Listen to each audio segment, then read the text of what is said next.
అన్న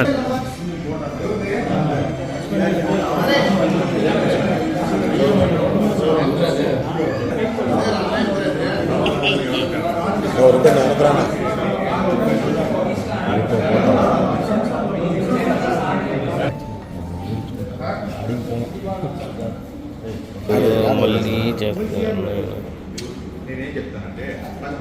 నమస్కారం.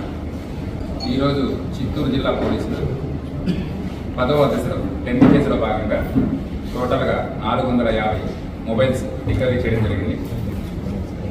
ఎప్పుడు 300 ఒక నెలలో రికవరీ చేసి పెడుతున్నాం. ఈసారి లాస్ట్ 1.5 month టైం పీరియడ్ తీసుకొని టోటల్గా 450 మొబైల్ ఫోన్స్ రికవరీ చేయడం జరిగింది. మన దగ్గరికి వచ్చిన ప్రతి కంప్లైంట్ కంటిన్యూస్గా మానిటర్ చేస్తూ ఈ 450 ఫోన్లు మొత్తం రికవరీ చేశాము. వీటి వర్త్ సుమారుగా